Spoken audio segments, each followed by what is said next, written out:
विद्यार्थी मित्रांनो, या एपिसोडमध्ये 2023 ची जी इंटरमिजिएटची ड्रॉइंग ग्रेड परीक्षा झाली त्याचा स्टील लाईफचा पेपर इथे आपण सोडवत आहोत. विद्यार्थी मित्रांनो, इंटरमिजिएटच्या स्टील लाईफच्या पेपरला समोर ज्या वस्तूंची रचना केली होती तो पेपर आपण आज इथे सोडवत आहोत. रेखाटनाचा भाग पहिला असणार आहे आणि रंगकामाचा भाग दुसरा असणार आहे. दुसऱ्या भागामध्ये आपण वॉटर कलर मध्ये रंगकाम करणार आहोत.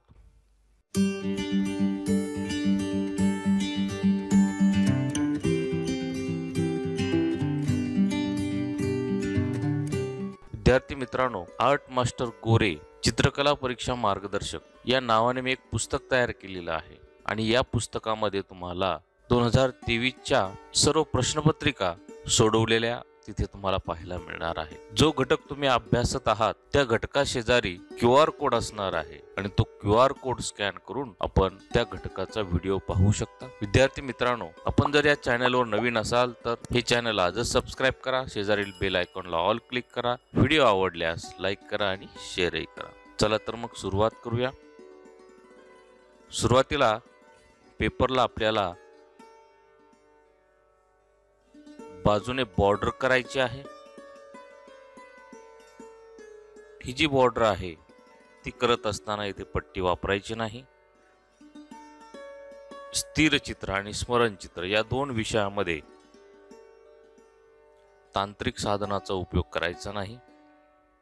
या पद्धतीने तुम्ही बॉर्डरच्या रेषा काढून घ्यायच्या आहेत. विद्यार्थी मित्रांनो, रेखाटनासाठी मी HB पेन्सिल घेतलेली आहे आणि ही पेन्सिल छोटी झाल्या कारणानं त्याच्या मागे असं पेन्सिलचं हँडल मी ऍड केलेलं आहे. विद्यार्थी मित्रांनो, या वर्षी परीक्षेमध्ये समोर जी रचना केलेली होती त्यामध्ये बादलीच्या बाजूने मग, मागच्या बाजूला ड्रेपरी, खालच्या बाजूला एक ओटा, त्यावर ड्रेपरी म्हणजे कपडा, रंगीत कपडा आणि बाजूला एका डिश मध्ये नारळ, अशी ही रचना आहे. सुरुवातीला आपण या सर्व वस्तूंच्या जागा ज्या आहेत त्या फिक्स करतोय. त्यासाठी काही भौमितिक आकारांची इथे मदत मी घेतोय. माझे जर तुम्ही या वस्तूंचे सेपरेट असे व्हिडिओ जर पाहिले तर त्याच्यामध्ये तुम्हाला सविस्तर असा अभ्यास करता येईल. त्यासाठी चॅनलवरील जी प्लेलिस्ट आहे ती आपण पाहावी आणि या वस्तूंचा स्वतंत्रपणे अभ्यास करावा. सुरुवातीला प्रत्येक वस्तू स्वतंत्ररित्या काढा, रंगवा आणि नंतर एकत्र समूह करून त्याचं रेखाटन रंगकाम करा.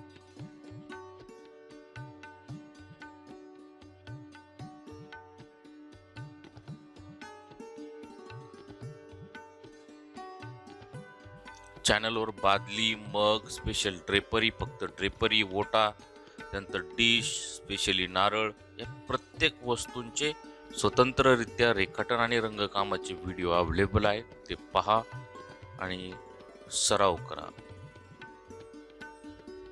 या पद्धतीने वस्तूंची पण एक असं मांडणी, त्याचं प्लॅनिंग केलेलं आहे. तर याला आपण वस्तूंचे आकार देऊया. सुरुवातीचं रेखाटन पुसटसं फिकटसं करायचं आहे.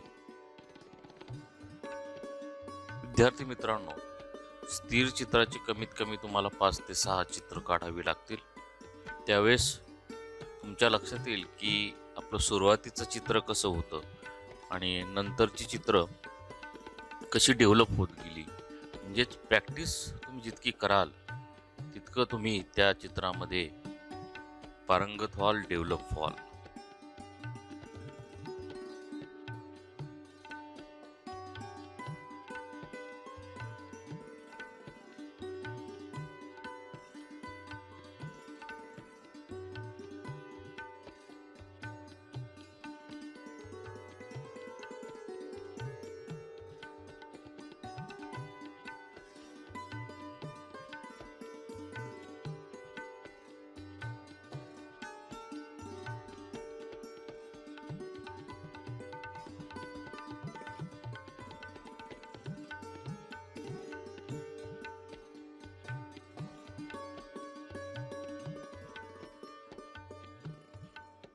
अशा पद्धतीने कच्चं रेखाटन तयार झाल्यानंतर याला असं खोडायचं आहे आणि नंतर आपण त्याला फायनल करणार आहोत. शक्यतो खोडरबर तुम्हाला जितकं कमी वापरता येईल तितकं ते कमी वापरायचं आहे, म्हणजे तुमचे रंगकाम जे आहे ते फ्रेश होईल.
विद्यार्थी मित्रांनो, कच्चं चित्र तयार झाल्यानंतर त्याला असं समोर उलटं धरायचं आहे आणि त्यामध्ये काय चुका झाल्या ते त्याचं निरीक्षण करायचं आहे आणि त्या दुरुस्त करून घ्यायच्या आहे. ही एकदम सोपी पद्धत आहे.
विद्यार्थी मित्रांनो, आता या सर्व वस्तूंवर डाव्या बाजूने प्रकाश आलेला आहे. याच्या ज्या सावल्या आहेत त्या उजव्या बाजूला पडतील या पद्धतीने. अशा पद्धतीने आपण इथे या वस्तूंच्या सावल्या देखील दाखवलेल्या आहेत. विद्यार्थी मित्रांनो, या पेपरला तुम्हाला 3 तासाचा वेळ आहे. मग याच्यामध्ये तुम्ही प्लॅनिंग करायचं आहे ते वेळेचं, म्हणजेच रेखाटनासाठी या स्केचिंगसाठी किती वेळ द्यायचा, रंगकामासाठी किती वेळ द्यायचा. अर्धा ते पाऊण तास किंवा 1 तास आपण जर या रेखाटनासाठी दिला तर 2 तास आपल्याला रंगकामाला मिळतात. घरी प्रॅक्टिस करत असताना, शाळेत प्रॅक्टिस करत असताना तुम्ही या वेळेच्या नियोजनानुसार प्रॅक्टिस करा, म्हणजे परीक्षेमध्ये वेळेत तुमचं चांगल्या पद्धतीने काम पूर्ण होईल. विद्यार्थी मित्रांनो, अशा पद्धतीने आपण रेखाटन केलेलं आहे. यावर ज्या कपड्याच्या फोल्ड आहेत त्या व्यवस्थित निरीक्षण करून त्या पद्धतीने काढायच्या आहेत आणि रंगवायच्या देखील आहे. विद्यार्थी मित्रांनो, आजचं हे रेखाटन आपल्याला कसं वाटलं? व्हिडिओ आवडला असेल तर लाईक करायचं आहे, शेअर करायचं आहे आणि चॅनलला सबस्क्राईब करायचं आहे. भेटूया याच्या दुसऱ्या भागामध्ये. थँक्यू.